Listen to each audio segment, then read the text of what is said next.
You're muted, James. Sorry there we about go. that. Hello. This is a great start.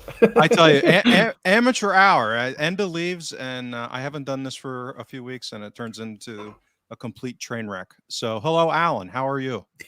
I'm probably better than you at this precise Yeah, moment in time. apparently, I get all flustered. It's just outside of my comfort zone. Yeah. But yeah, so thanks everyone that's joined us live. We are broadcasting live today. Enda is in the midst of logistics of getting himself to Glasgow for the game on the weekend. Well, he's sorry, James. He's just tweeted a picture of himself from within what I presume is the home dressing room at Celtic Park. He's obviously done the tour, so flaunting, huh? Takes a few days to get over to Glasgow, I think. Yes, well, and thank you, GR, for commenting that I'm an idiot. He didn't say that, or she didn't say that. It just said that I'm muted. So thank you for the assistance in production. I need all the help I can get. Happy St. Patrick's Day to everybody who's celebrating. I have my Irish stout with me right here, even though it's early. For those who are not aware, there's on occasion when St. Patrick's Day lands on a Thursday or particularly a Friday, in the U.S., that is particularly this time of year, it can be the opening weekend or week of March Madness, which is the college basketball tournament, which is a kind of cultural phenomena. So this happens to be one of those years. You get a full day of games from noon until about 1 a.m. It's a 64 team tournament. So there's 16 games on Thursday and 16 games on Friday. So when you include St. Patrick's Day on one of those two opening days, it's like Christmas and your birthday on the same day, or Christmas and New Year on the same day. It's wonderful. So you didn't know anything about this, did you, Alan? I did actually. I used to live in the States, so I did. It was great actually. College basketball was much better than the professional rubbish, to be fair. Well, and if for anyone who's a degenerate like I am, one of the best times of the year to be in Las Vegas is if you get this. So you can go to Las Vegas, and if it's St. Patrick's Day on a Thursday or Friday for March Madness, it's a terrific time to be in Las Vegas. So for fellow degenerates, you can put that into your calendar for future fun.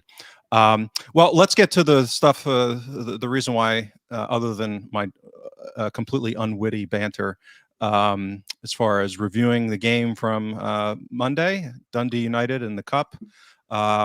We're going to talk about a couple of other things from a player perspective, and then do a little bit of a Ross County preview before we wrap this up. Try to keep it tight this week. So, Alan, let's just start off with your general thoughts from the game on Monday. Yeah, really happy with it, to be honest. The main takeaway, apart from obviously winning, it's a cup tie. You could see from the way that Dundee United it's all happening today, isn't it?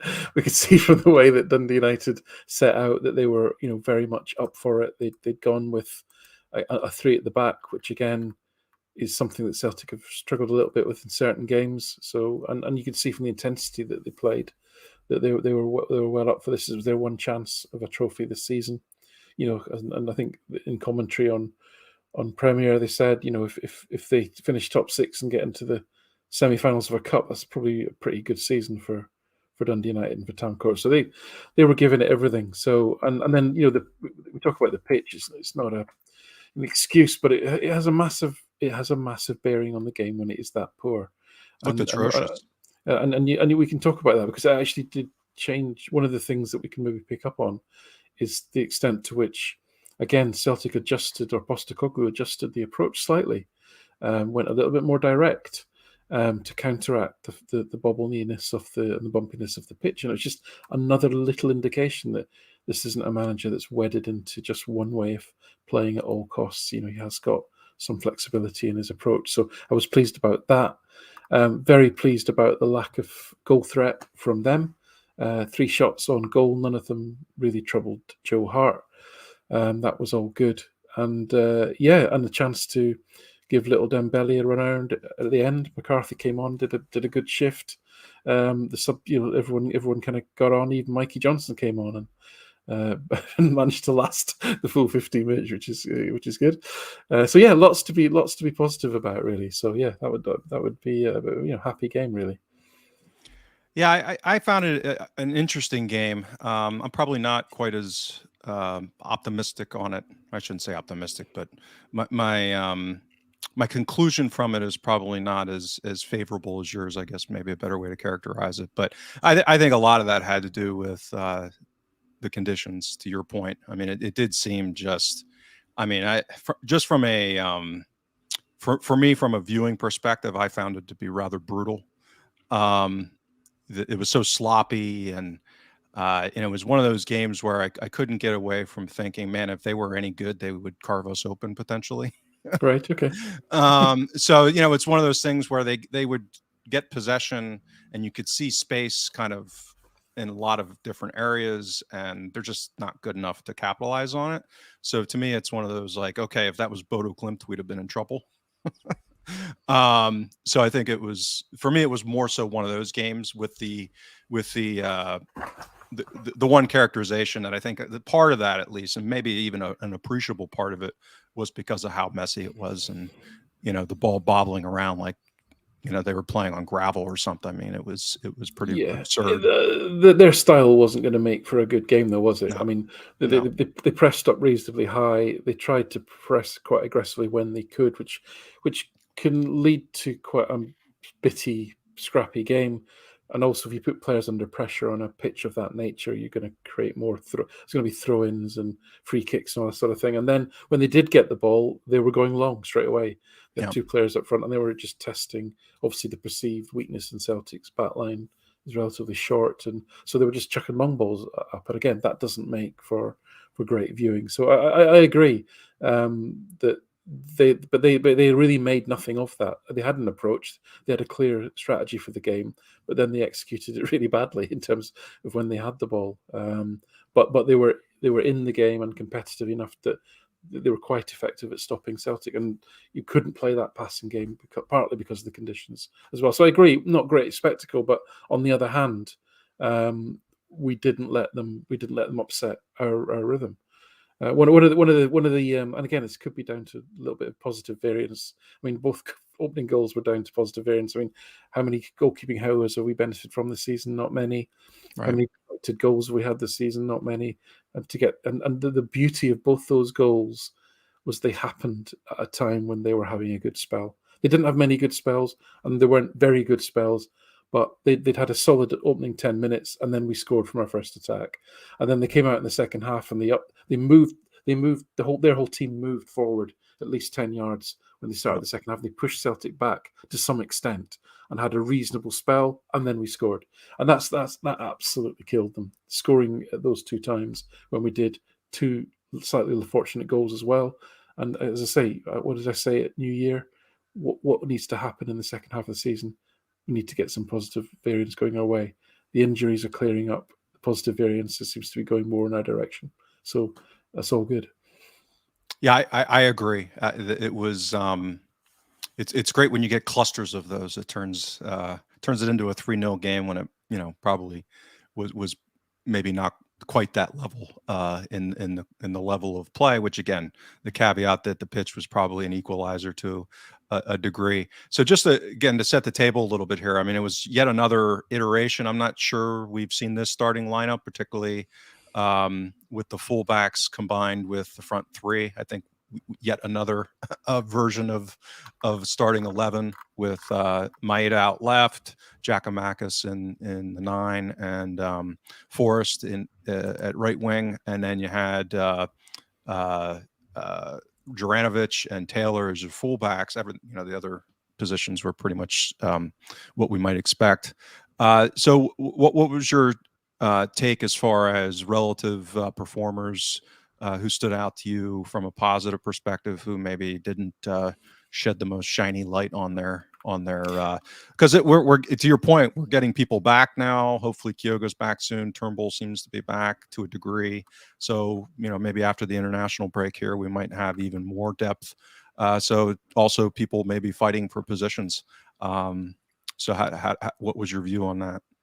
Yeah, so listen, I think somebody, and again, I can't remember, apologies, on Twitter made the great point that, Celtic's four top scorers, and actually not just top scorers, but if you add in the assists that those four players, Turnbull, Jota, Abada, and Kyogo, have contributed, goals and assists, that, probably our four top scoring contributors were all missing. So that's to go away in a tricky cup tie and win 3-0. I think you've got to accept that as part of the context for it. I tend to look at it, so at half time, I'd noted McGregor and Carter Vickers as being standouts for me. And with O'Reilly, I'd put quietly effective, and we'll maybe pick up on that later. And then at the end of the game, the names that I noted were Taylor, actually, McGregor, O'Reilly, Carter Vickers. But I actually gave my boy of the match to Giakoumakis. So again, we'll maybe do a deeper dive on him later. But I thought he had a terrific game in terms of his special skill set. I like that characterization. That's good.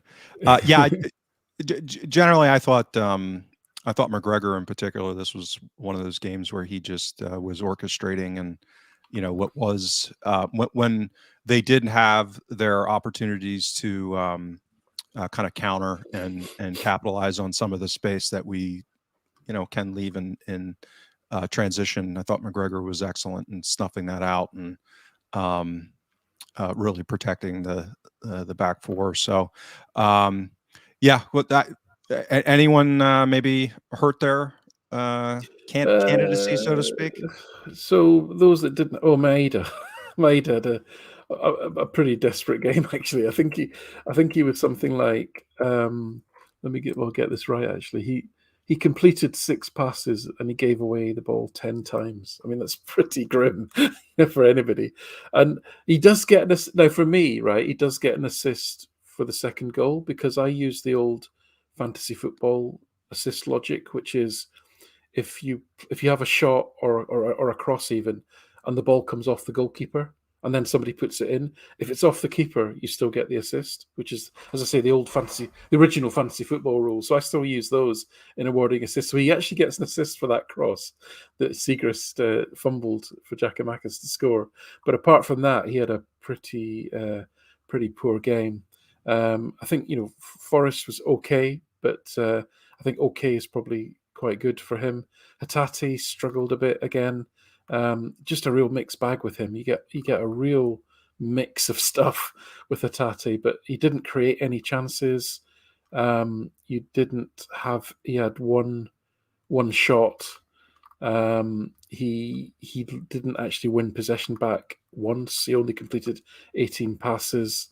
So yeah, he was pretty, and he got hooked at halftime. So yeah, he was pretty average, I would say. So yeah, interesting that the two of the Japanese guys that played, and again, they're just in the door. We've got to give them time to settle. They're not going to be great every week. They've had lots of good moments, both of them in Celtic shirts. So I wouldn't be worried about them.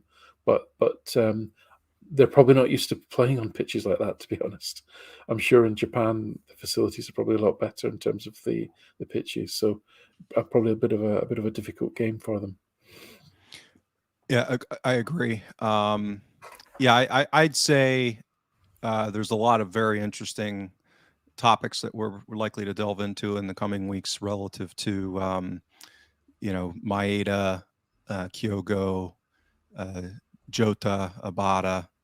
There's a lot there as far as who's going to play where and rotations, particularly with the fixture demands kind of thinning out a little bit here. Rotation probably being less of an issue than it had been potentially. So do you think, James? Do you think we'll see horses for courses, or do you think he'll pick his best 11, and if they're fit, they'll play? Yeah, I suspect it'll be the latter. I think I think my guess is it'll be when he's back, it'll be Kyogo in the middle, Maeda out left, or some, nominally that'll be the way they line up. But I think I suspect it'll be a dynamic front three with interchanging. I mean, that's I suspect that's where we're heading eventually as this project continues to progress.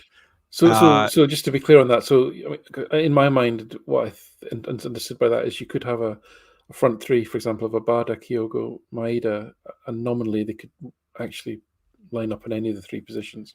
I think that's my guess is Jota will be the starter in the three, but then again, the nice part about that is you have the depth, and there could be some situational aspects to that relative to, like, for example, you'd probably prefer Jota against a bunkered opponent, somebody that's a little bit more open. You could make an argument of even Jota and Nevada over by. I mean, there's a lot of different scenarios that if you were going to try and more optimize personnel and relative to tactics in the opponent. But that's part of why I think it's going to be so fascinating from a nerd perspective analytically, which is there's going to be a lot more potential for playing chess.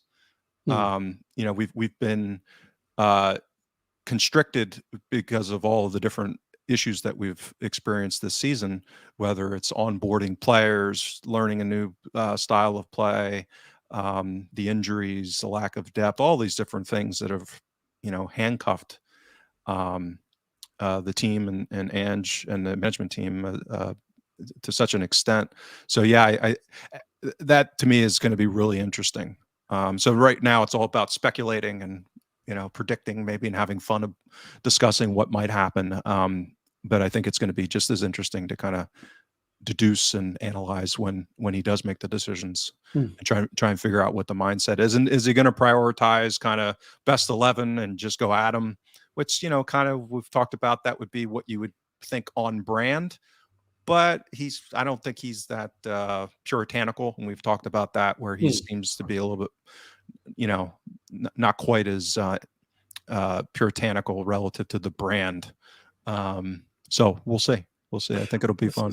So I'd slightly disagree. I think based on the evidence for the last few weeks, I think he's going to rotate the squad according to what he perceives as the strengths and weaknesses of the opposition, which I kind of like. That approach can go wrong because sometimes you can take someone out who's actually playing really well because you kind of start overthinking things sometimes.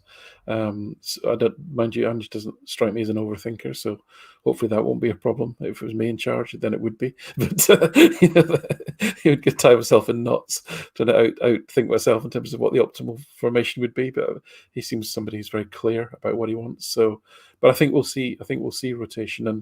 And I was just picking up on a comment George Barr made there in the comments about Hatate.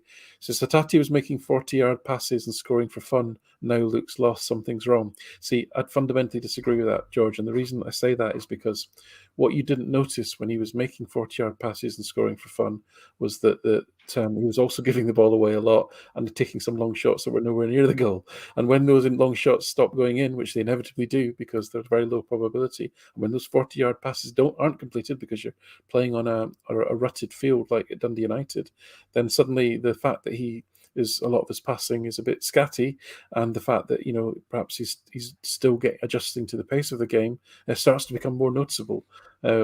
James and I were talking about this before the show, that actually Hatate's numbers were never that impressive. It's just that he had these moments that were special, like the goal against Hearts, the goals obviously in the derby, that made everyone stand up and take notice. But actually his underlying data has never been that impressive yet. But what I will caveat that by saying is what I said to James: is he looks like he's got all the tools to be a really good all-round midfielder, but he's very young, he's very inexperienced, and he's just getting up to pace with the game. So I think we need to be patient with him.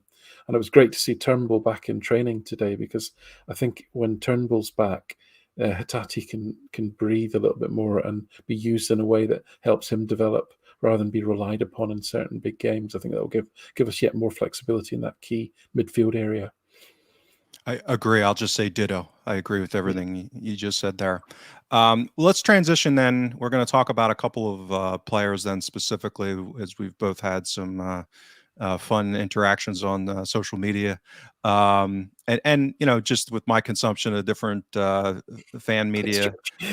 Yeah, there's a lot of discussion about Giakoumakis. It seems to be kind of extreme views. There's a lot of polarization relative to Giakoumakis within the support. There's the camp that, well, he's scoring goals, that's all that matters. And then there's, more another set that's, quite skeptical about his play. So what are your numbers suggest so far, and what are your views as far as what he's been able to contribute? Yeah, so Giakoumakis is fascinating, and he's going to divide opinion. And the reason for that is that not just Giakoumakis, but also Maeda and to some extent Kyogo are all have similar ways of styles of play, and that's obviously deliberate. This is the style of striker that Postecoglou wants, and what I mean by that is if you profile him against what we've become used to, which is like an Edouard or a Dembele, who are more traditional strikers that Celtic fans are probably used to over the years. I think many of us think when we think of a forward, we think of this multi-talented, skillful player that's going to create goals, score goals, get involved in link-up play, be an attacking all-rounder in that sense. And certainly that Edouard was very much in that mould. We talked about this in the 1920 season, was probably his best season for Celtic. And his numbers, I think, James, you did the analysis that showed that his numbers were actually, would have him profiled as an elite performer at Europa League level, to be fair, not to a Champions League level, but at Europa League level, an elite performer, whether he was a striker or a number 10. He'd be an elite at both. That's an all-round set of skills. He can run with the ball, he can dribble, he can take people on. He's good at drifting out wide and linking the play. He can strike in the box. He can finish from a variety of angles. That's the type of striker that we're used to. Giakoumakis isn't the same as that in many ways, and it's kind of by design. So we're going to have to suck some of it up in terms of with Edouard. You didn't get necessarily the physicality, the pressing. You didn't get great aerial presence. There was a number of things he wasn't particularly strong on, whereas Giakoumakis is probably one of those players that's got quite a limited skill set. And I talked about James McCarthy being an example of that. Right. But that skill set is actually quite consistent. If you model Kyogo, Maeda, and Giakoumakis, you get players who are excellent at pressing, excellent at regaining, excellent at turnovers compared to other strikers who are in the box, who take all their shots in the box, which is great, who have quite a high expected goals number, which is great, who have quite a high expected goals per shot, which is also great, but probably are contributing very little in terms of expected assists, chances created, linking the play, anything outside of that skill set. So that's going to divide opinion, as I said. So if you profile Giakoumakis versus Edouard, for example, which I've just done, and that'll be on a Celtic Way article coming out probably this evening or maybe tomorrow, they'll look very different. And is that a good thing or a bad thing? Well, it's just different, and actually, it's what Postecoglou wants from his strikers. And so let's go back to the Dundee United game. Why did I have Giakoumakis as my player of the match? Well, he scored 2 goals, and you might think the goals look lucky, but to be in that position for that second goal, to be optimistic enough to think if the goalkeeper does happen to drop the ball or there is a bobble, then I'm going to be the first one in there. That's brilliant. I love that in a striker. And the second one is a phenomenally good finish, right? It might have looked like, oh, did he even get a touch? It is an incredibly good finish. Anyone who's played striker will know this. But that was one of 6 shots that he had in the game, right? And they were all inside the box. And, he had the highest expected goals at 1.4. He also, if you look at it, he created 0 chances, had 1 pack pass, and 0 dribbles. So that's what I'm saying. You're not going to see some of these eye-catching contributions that you were used to seeing from the type of striker that Edouard is. The other thing was he was involved in 14 duels. Now, the only player on the pitch that had more than that was Starfelt. And again, just as an aside, interesting debate on Starfelt going on for many reasons. He does get involved in a lot of duels, mainly because I think teams target him. So he actually is involved in a lot more aerial duels than Carter Vickers because people are lumping the ball on top of his head. But so Starfelt had 19 duels. Giakoumakis was next on 14. So, his work rate in terms of his pressing, he's probably not as speedy or effective as Maeda in terms of ability to nick the ball. He doesn't have that lovely thing that O'Reilly's got that a lot of people don't notice, who wins the ball back without you even realizing it. He burgles it off people just Right. through because his brain foot coordination is so fast. Giakoumakis is a bit more of a he just runs around bashing into people. If you watch the game, it's hilarious, Giakoumakis. I mean, he's actually endearing. If you watch the game against Dundee United, there were occasions when it looked like he was a baby elephant on a beach trying to juggle a ball that was blowing about on a very windy day. It was just hilarious. You're trying to watch him try to control the ball outside the ball. Every single goal he scored with Celtic has been a one-touch finish. But ask him to control a ball, turn, and then do something. 3 touches. He's all over the place. He can't do it. He hasn't got the motor skills to do it. But you put him in the box, you flash the ball across goal, then he does wonderful things. So he's an incredibly complicated player, incredibly endearing player. But I think it's going to be incredibly useful. It's already been incredibly useful. If you'd said that your third choice, if it was me, I'd have a Bada in front of him as a striker. In many respects, he's going to already score you 9 goals, and this is where we're a little thing on stats and there's a little point that's really important. I need to labour a little bit is when we talk about stats, we generally talk about all stats in relation to a per 90-minute average.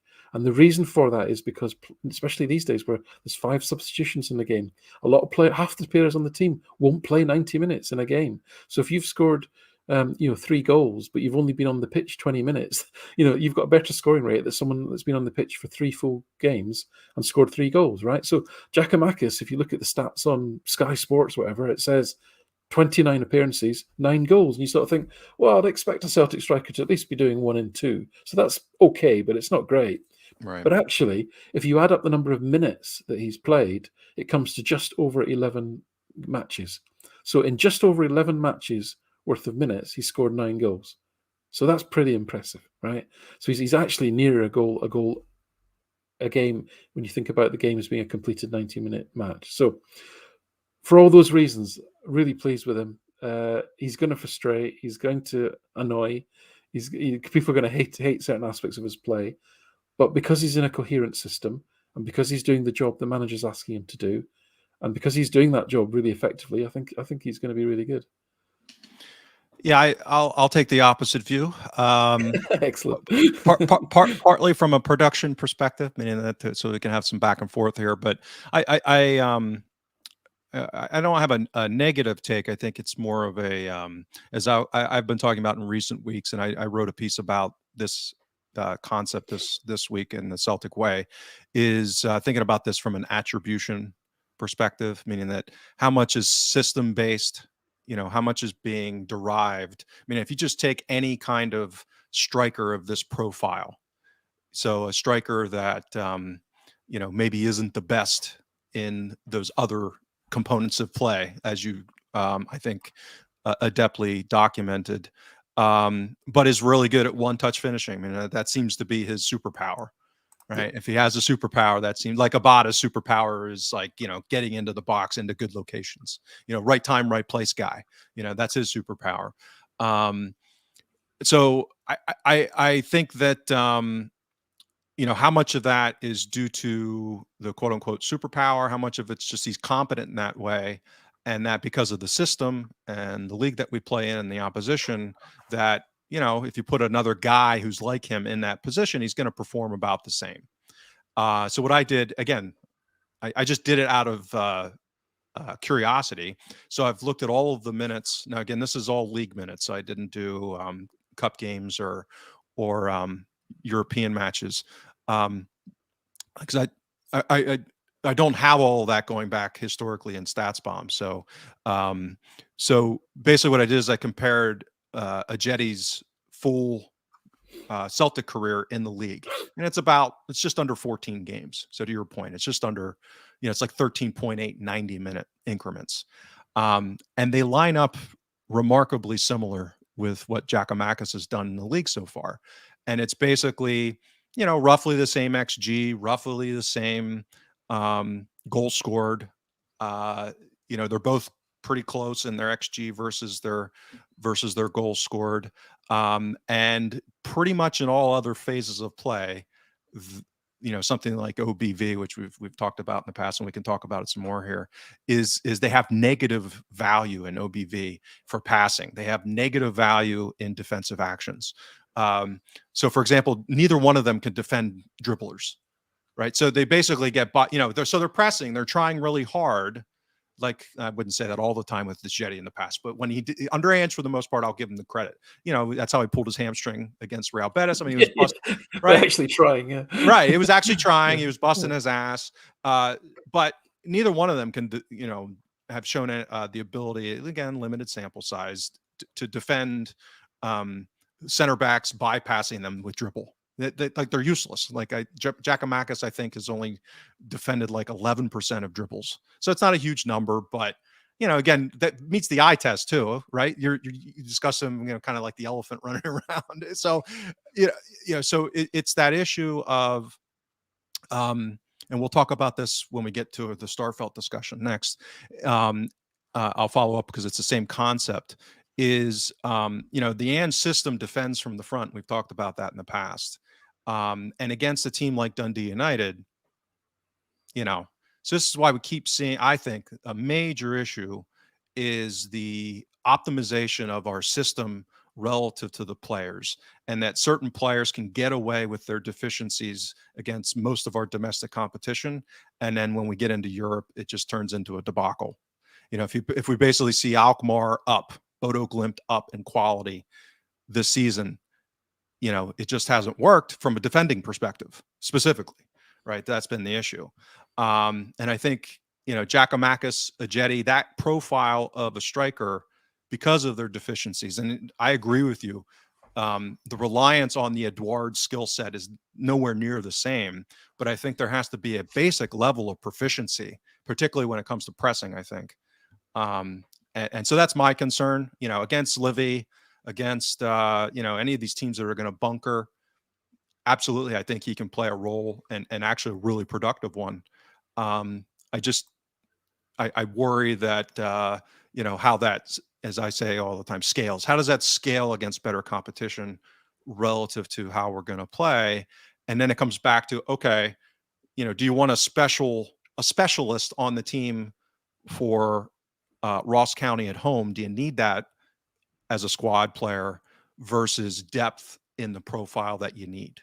Right. Yeah. So, you know what I mean? Like an Abada in that role, or that kind of thing. Yeah. Maida would provide you with a more Europa League level quality of pressing and counter pressing. I mean, his counter pressing against Livingston was just out of this world. It was brilliant. Giakoumakis will definitely do his best, but probably not as effectively. But still, the evidence is this is a player who, if used properly, you can get quite spectacular results out of, because this is a guy who, for one Super League team in Greece, 15 goals in 60 odd games. AEK Athens, 3 goals in 48 games. And then he drifts about a bit, and then suddenly goes to a really poor Dutch team that got relegated, 29 goals in 33 games, because they used him in a very specific way that got the best out of him. They were flashing balls across the box. He was told not to move from the width of the 6-yard box, and hey presto, and I think Postecoglou was using him similarly in a very effective way, and that is making the best use of your resources to do that. I think the point about defending, I wouldn't necessarily layer into a conversation about Giakoumakis. To me, that's a team dynamics question, and if anything, Giakoumakis is the least important link in that chain. He is important, and all the strikers are important to the way Postecoglou plays from a defensive perspective. But I think that's a wider debate rather than pinning it on him. Yeah, agreed. Yeah, so I actually mostly agree with what you just said, meaning that this is where I don't really have I haven't made up my mind. I mean, in that, as I call it, like a specialist.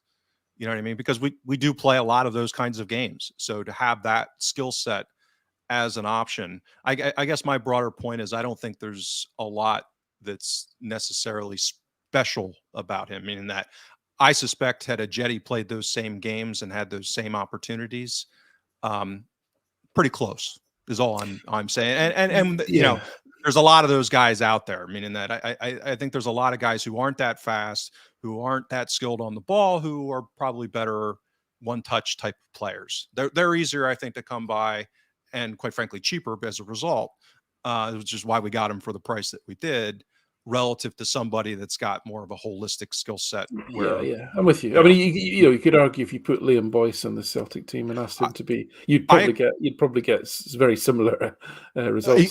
That's exactly my point, right? It's but and you that know goes that back. Liam Boyce isn't going to perform well against I don't know, Roma or PSV or whatever. Right. Yeah. And that's really the broader point. Well, let's move. Yep. Potentially he's the fourth choice striker. Well, that's exactly right. Yeah. And I agree. So that's the issue is where we'll see here, and this is one of those interesting questions. So this introduces the debate that you get, which is the guy scored a lot. He's been productive, again, all good, all to his credit. I mean, none of this is being critical of him. It's a question of, okay, if he gets dropped, given how well he's done going into, let's say the potential 3 derbies next month, in 3, huge games, and he doesn't play, there's going to be an element of people that, if it doesn't work out great, are going to be probably very critical as a result.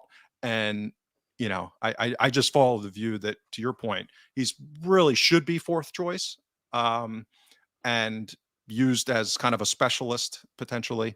And I think we'll get more clarity on that I've already said, as the options expand, as people come back fit here. So let's move on to the Starfelt discussion, because this is my favorite one of the season, from an analytics perspective. Because I think there's a lot here. From a nerd perspective, I think there's a lot here, I think to me it's probably the preeminent example of system versus player. Yes, agreed. So if I let me throw out one data point that I did my homework on this. So StatsBomb has the pitch broken out, and there's a lot of different platforms that do this. I think they call it the 14 zones, and it was just the most common one. And you may even do that with your data capture. I don't know if you do. I don't. Okay. Simply not enough hours in the day. Well, that's fair enough. I didn't know how many of you were there. But so they have it broken up in a different way, and they have basically like 5 zones inside the 18-yard area, right? Line, and obviously it goes the width of the pitch. So there's 2 zones that are outside the 18-yard box, and so what they have, every action is mapped in all of these different zones. So what I did is, just out of curiosity, I'm like, okay, well, let me look at the amount of defensive activity that's taking place in these different zones, because to me that's a lot about system, right? So we've talked about the defending from the front, the aggressiveness. We play this high line. Basically we're trying to keep pressure on in the opposition half. And I was actually surprised with the degree. So that central middle box is the way I measured it to try to create some consistency across seasons is relative to league average. So how many times does Celtic have one of these defensive actions in that zone relative to league average each season? So this season we're 45% of league average, which, again, just as a raw number, that's abstract. What does that even mean? Well, last season we were 67% of league average. 2 years ago we were 77% of league average. So those kind of the Lennon years. And then Rodgers last season, the hybrid season, we were again down at kind of like 50% of league average. So to me, that tells you we're not having to do a lot of defending in a lot of these places. And again, to me, that has nothing to do with individual statistics. That's team level metrics. And if you look at the overall numbers, again, we're not having to do a lot of defending back there. And to me, that has a lot more to do with system. That has, these guys aren't being called out to do a whole lot, to their credit, meaning that this is the plan. I mean, we don't want them defending in that area. That's where people score the most goals from. and that's reflected in the stats from a team basis, meaning that, I mean, the amount of XG that we're conceding, particularly from open play, is microscopic. Like it's unsustainably so. Yeah. And so I think what happens is you get, understandably, kind of like the conversation with Giakoumakis, how much of it's system, how much of it is player, right? So Starfelt has not made a lot of mistakes recently, right? To his credit, he's improved in that regard. He's been utilized a little different, right? He's been the center back that's a little farther forward, whereas Carter Vickers has been dropped back a little bit more, relatively speaking. And so there just isn't a lot that can go wrong because the system's working. We're playing inferior opposition that don't threaten us that much, and they can't handle what we're throwing at them because we have such a good manager, and it all is wonderful. And again, if you go back to the 2 games against Bodo Glimt, things didn't look as great because they was getting stress tested by a level of opposition that kind of, as I go back to my Jenga tower analogy that everyone hates, which is, the resistance of the system is really only as good as its weakest point, and then things start to crumble. And when we get stress tested at a higher level, that continues to be my concern. So to me, the fact that he's had a form of, a patch of good performance relative to his prior performance levels, to me, it's, I don't deduce it as some kind of, individual thing. It's how much of this is system, how much of it is. So the system's improved, therefore, by default, Starfelt and everybody else's. Everybody's going to look better. Exactly. Better. Yeah. But it has to be said that Starfelt probably has more work to do. In fact, statistically, he does have more work to do than Carter Vickers in that forward role. Yeah. Well, not just the forward role, but because, if we're being honest, Starfelt and Taylor are probably the 2 weakest players in the team, and therefore they're playing next to each other. So opposition naturally targets that part of the pitch, especially with long balls. Taylor's more prone to be caught upfield. Has got inferior recovery speed. So it's not just the fact that it's not just saying Taylor's not a good footballer. It's actually saying there's more likely to be a weakness or a gap on that side of the pitch. So that will tend to exacerbate. That will kind of disrupt the numbers because there'll be higher volume, but also you're going to get more errors and you're going to get more opposition progression on that side because that's where they're playing the ball all the time, right? So it complicates things. I do feel that Starfelt has broken my model. Okay, so my model for assessing central defenders is relatively simple, but has actually a lot of data in it. Which is you compare what's called defensive action success rate, which is a bit of a mouthful, but it looks at all defensive actions and basically says, were you successful? Did you win the ball, or did you win the challenge or not? And then possession, the number of possessions won from defensive actions. So that's a case of you may have won the header, but they got the ball back. So that would kind of go against you in that sense. Whereas on the defensive action success rate, if you won the header, doesn't matter where the ball went, you've won the header. Okay, so you look at both of those things. So how effective are you being in your defensive action? So that speaks to decision making and positioning and all that sort of thing. And then possession one, it speaks to how effective was it, because you don't want defensive actions resulting in giving the ball away, because it probably means you're losing possession in your final third, in your defensive third. Now, when you map those two things for central defenders, what you get is something that I would suggest meets most people's eye test.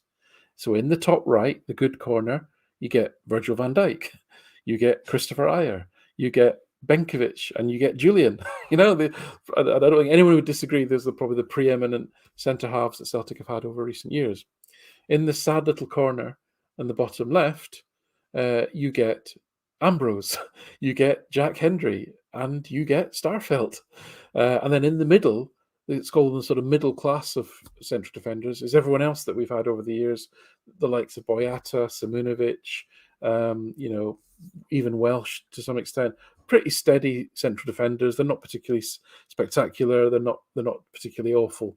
So it's a model that I think works very well. Starfelt might be the one that breaks it. So because his defensive data is not good. It really isn't. You'd be looking at that chart thinking, my God, he's worse than Jack Henry in that respect. Mainly because of his relative stature, a combination of he's not particularly tall, he loses a lot of aerial duels in comparative terms, and the style of his defending is very aggressive, meaning he tries to win challenges he can't. He gets taken under the ball too easily because he gets drawn to physical contact rather than concentrating on the ball. And I think that they all exacerbate, and that also exacerbates his error rate. And his error rate was up there when I wrote the article in January in Effie Ambrose territory. That's how many personal errors he was making. Now, he's actually back down into what I'd call an acceptable zone. So kudos to him. But that, to your point, that could be because the system's stronger. It's more robust around him. And because he's still making errors. Think about that moment against Dundee United when he thought the ball was going to run out. And I can't remember who it was, Niskanen or Clark or somebody, wrestled the ball from him, went into the box, and it was ugly and it was messy. And everybody fell over and they gave a goal kick. And it was the right decision. But this is it with Starfelt. I'm laughing because that was the description of that game to me. Just ugly. Yeah. But this happens a lot with Starfelt. Yeah. He gets involved in horrible situations. He tangles with players. He doesn't. I don't like the way he looks. The way he plays. He looks ungainly. His movement is inefficient. Watch him pass the ball. If you ever watch him turn and pass the ball, it's like someone's giving him an electric shock. He's like this. His body's all over the place. His legs are moving. He's the absolute opposite of Carter Vickers, who's efficient, minimal body movement. He doesn't move unless he has to. He's decisive. Starfelt is completely different to that. Now, that's a bias of mine. Okay, I'll be very open about that. So let's get back to the data. The data is conflicting. It still says he's one of the poorest defenders we've had in the last 6 or 7 years. Okay. But he's now in a stronger system. So I think there's something to be found in the data that I've not found yet that shows that he is adding a value above what I have traditionally measured centre backs using. Yeah. And I'm buggered if I can find it. Yeah, so because it's not like he's pinging 50-yard through balls, because he definitely doesn't do that. Yeah. You know what I mean? So what is it? I have a theory. So again, and I've done a little bit of work on this. I might write something on it. So I talked about the concept before in a prior show of a statistical compiler, right? So this is someone who, historically, in let's say baseball, is someone who makes the Hall of Fame because they played long enough that they pile up enough numbers that everyone's just like, wow, he had 3,000 hits, or he had 4,000 strikeouts for a pitcher, whatever it might be. David Beckham would be a good example in football. Exactly.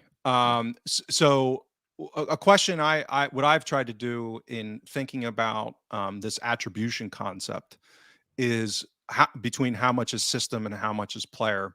To me, a player who's thriving in the system should outperform their volume statistics.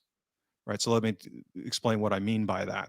So, and this is where, and again, I want to couch this by, and I've said this before, none of these models are perfect or even great at this point, or even really good, because of the what they're not capturing in games. We've talked about this as far as, off the ball and tracking data and the limitations of event data.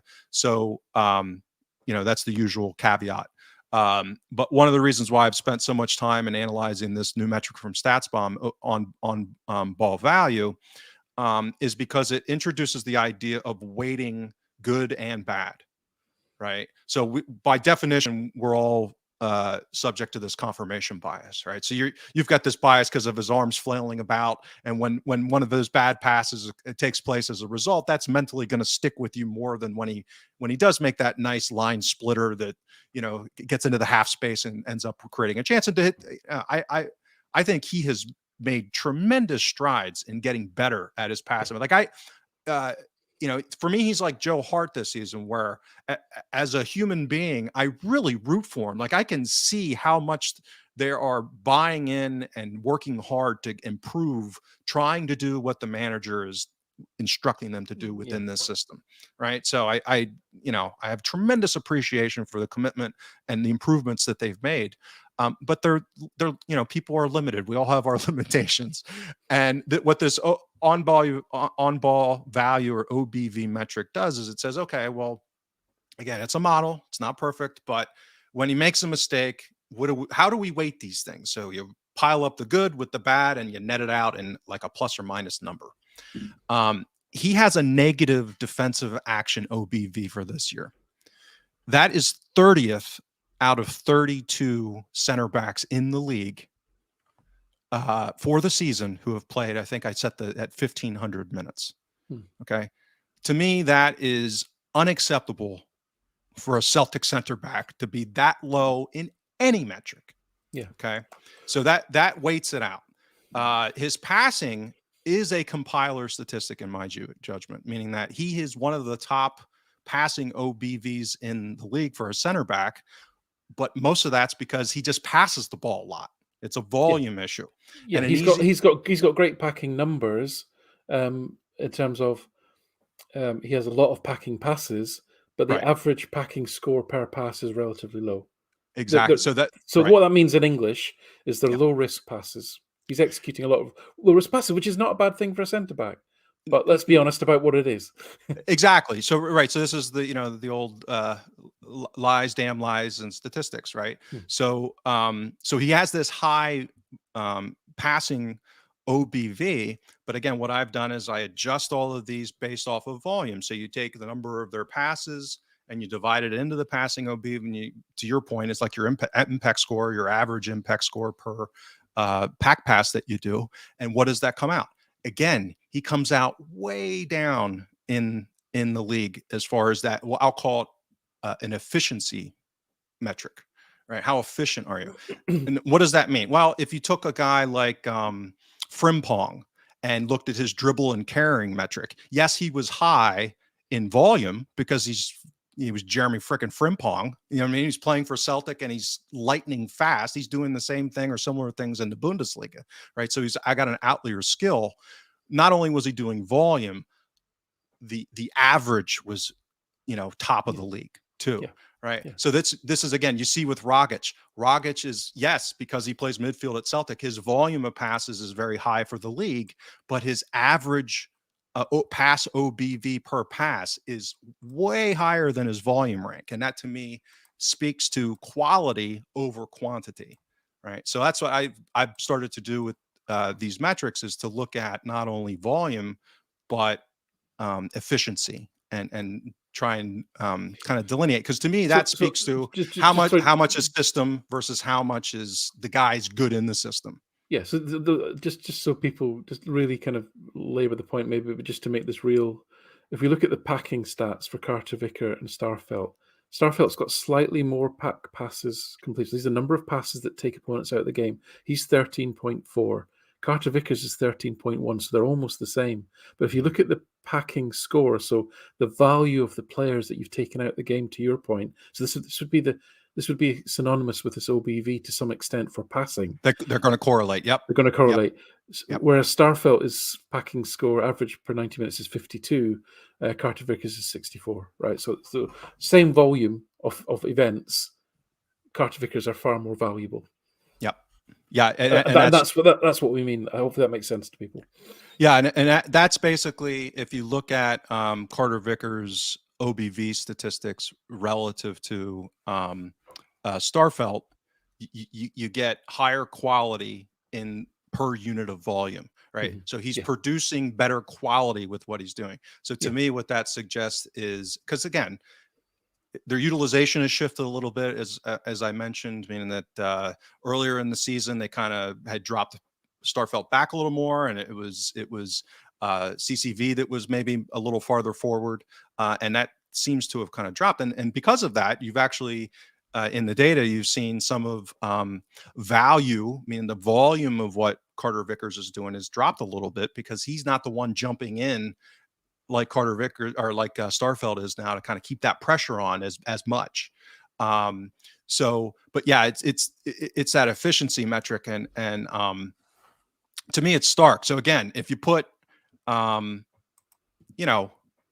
most center backs into the system, I think as long as they're reasonably proficient, I think they're going to produce at a level that's comparable to what Starfelt is, with a lot of potential upside.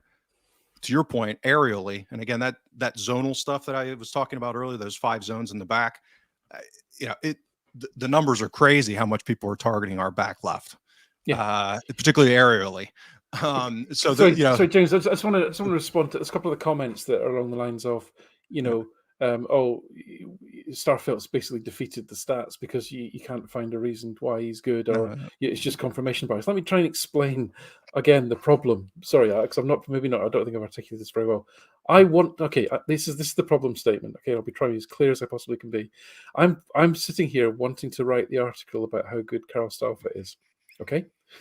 I have got 131 data points on every single player going back 6 years, and I can promise you that for all of those players at every single position, I can write a compelling story about why they're either good, bad, or indifferent, because those data points will at some point reveal that true player. Right? Starfelt is some kind of outlier in that I completely get that people say he played well and I like him and all this sort of subjective stuff. There is nothing I can find in the data that supports him being a top Celtic centre back compared to the peers. I can't even say he's as good as Simunovic or Boyata. I can't find anything. All right, so that's the problem. It's not that's not confirmation. I want my bias is I want to find that story. I want to find that data, and it just isn't there. Well, and this is where I keep coming back to the idea of how good, and this is the article I wrote this week, is I think as glowing as people are about Ange right now, and justifiably so, with my one caveat, because I'm a jerk, I have to throw in the one caveat we've talked about extensively relative to some of the management around injury risks, is he's been really, really good. I still think he's been under attributed as far as how good the system is, how good the management is relative to the system. And I think that understandably is filtering down to people's perceptions of certain players because of how strong the system is. And one of the analytical reasons I make this case, and I think the evidence suggests that this theory has some plausibility potentially, is the disparity in defensive record against Bodo Glimt, Alkmaar, and up versus our domestic domination, right? Yep. We talked about, so our concession of, let's say, XG and these other metrics this season in Europe at that level, and throw in the Rangers games if you want to include them in that kind of strata of opposition, and in that kind of, let's say better than Cluj level. So you're talking Midtjylland, you're talking Alkmaar, you're talking obviously the big 5 league teams. The XG conceded is similar to what we conceded in the Champions League group in Rodgers' first season, right? And the second, and that was against the PSGs, the Barcelonas, the Man Cities, right? That absolute highest level of quality. So listen, I get all that, right? And you're right to point it out. And we're here. Part of our kind of raison d'etre is to be open and honest about not just the things that are great, but to say, here's where things can still improve. But I do think, another way of looking at the same data would be to say, has Postecoglou evidence that he can organize and construct a squad and a system that is coherent to win games domestically? And the answer looks like it's going to be yes. And the fact that we look like we're absolutely horrible to play against, we're making teams look so frustrated. Teams are running out of energy. Nothing's been created in the last 20 minutes of games. Subs are making no difference, right? That's all because of the effectiveness of the system and having a bigger squad and a coherent squad now. So has Postecoglou done that? Yes, he has. Does he deserve credit for that? Yes, he absolutely does. Is everything you said about the comparative performances in Europe true? Yes, they are. So both of those things are true at the same time. What has been the priority for him this season? I would suggest it's reasserting that domestic dominance, as we saw with let's be frank here, we threw in the towel against Bodo Glimt with that selection in the second leg, right? So do we think that Postecoglou is the man that can improve Celtic's performances in Europe? The evidence to me says yes, I think he is. Well, so this is ultimately my conclusion is that the what's I'll call it the delta. What shifts this from really unprecedented defensive dominance domestically so far, right? Just choking out chance creation from opposition. Again, to the point where, I mean, I'm not sure we can get it much lower, right? There's certain limitations just from luck and randomness. Well, it's literally just free kicks and corners now, isn't it? Yeah, I mean, it's ridiculous how little that we're conceding in a positive way. At the same time, having probably our worst season in Europe, as far back as we have, XG type of data for, how can those things happen at the same time? And me say that Ange, is probably getting less credit than he deserves relative to the system. It's because the players don't fit the system in an optimized way. That's why you can have this huge swing. Right? So it's a great system, and the system is actually so good and so well practiced now, even though it's been less than a year, that you can put in players like the start level of Starfelt and Taylor and still be successful, is what you're saying. Exactly. If you actually had, but you need optimal players to perform better in Europe. And yeah, I think we all realize that, right? I think we all get that. Well, I hope. Right. I guess I'm skeptical on that, meaning that all of the discussions you get relative to some of these individual players, and you say, they're forming a great partnership at center back. Well, then, why did we have the worst European record in chance concession in the last 5, 6, 7 years? Right. So this is, the narrative that I've come up with as far as how do you explain some of these extremes at the same time. And I think that the linchpin is that optimization. How do we get players like we have with certain players, and again, we've talked about endlessly about it's going to take multiple windows, and that, the club hasn't had the infrastructure relative to recruiting and the potential interference of the board and decision making, all of these things that have been problems for many years. That's going to be the key. It's going to be the resources and then optimizing, because I do think we have the manager. We have the manager to be able to get us to that level. It's going to be getting the players in.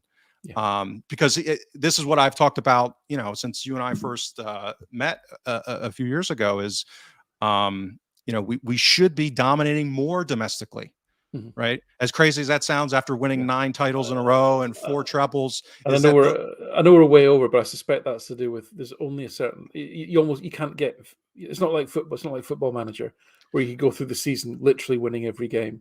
Like it's not about winning. It's never going to be that. And we're starting in that. What Ange has done is said, okay, with the resources that we have relative to our domestic competition, we should be dominating them more.